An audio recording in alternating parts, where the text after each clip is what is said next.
সূরা নেসার 21, 22, 23 এই আয়াতগুলোর তাফসিরের যে মূল ব্যাখ্যাটা আপনি হয়তো পড়তে গেলে অনেক সময় লাগবে। আমি ব্যাখ্যাটা এক কথায় বলছি, এটা আমল করা শুরু করা লাগবে আজকের দিন থেকে। একজন মহিলা ইসলামী শরীয়ত মোতাবেক 14 জন পুরুষের সাথে দেখা করতে পারবে। হ্যাঁ, কিন্তু হাতের কবজি, মুখমণ্ডল আর পায়ের পাতা যদি খোলা থাকে অসুবিধা নেই, কিন্তু বাকি শরীর ঢেকে রাখা লাগবে। এই জন্য মেয়েদের সর্বোত্তম সুন্নাতি পোশাক হচ্ছে সালোয়ার কামিজ। ওই শাড়ি পরে, থ্রি পিস পরে হয় না, সালোয়ার কামিজ বানাবেন। হাত পর্যন্ত হাতা রাখবেন, পা পর্যন্ত লম্বা করবেন, নিচে ছায়া অথবা পায়জামা পরা লাগবে।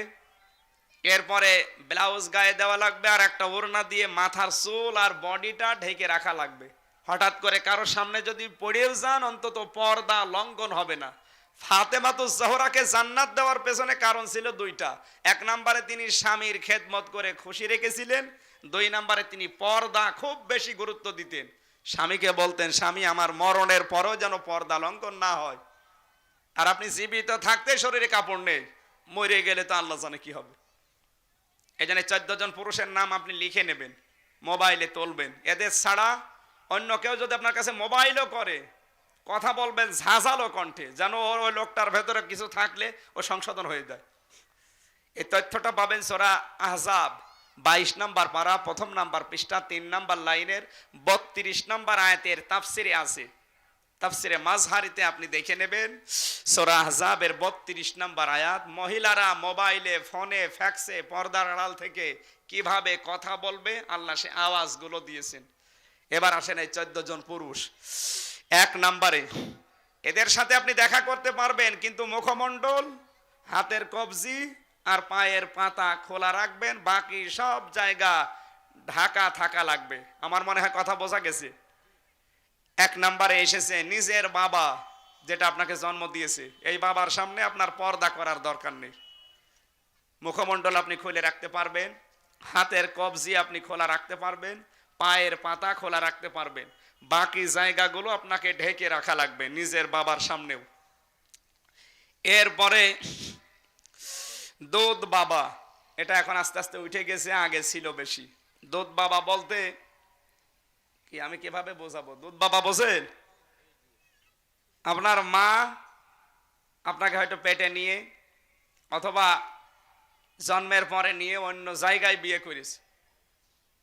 আপনি কি কথা বুঝেছেন?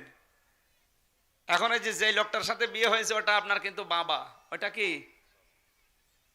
ওই বাবার সাথে আপনি দেখা করতে পারবেন, মুখমণ্ডল খোলা রাখা, হাতের কবজি, পায়ের পাতা বাদ দিয়ে পুরা শরীর ঢেকে রাখা লাগবে। এটা ফরজ, নামাজ পড়ার মতো, রোজা রাখার মতোই ফরজ।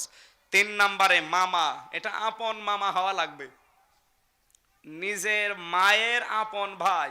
এখন তো রিকশা চালক যারা, এই যে সিএনজি অটো, এদেরকেও মানুষ মামা বলে। মামা, কিছুক্ষণ পরে মামি হবে না, মামা, এটা আপন মামা হওয়া লাগবে।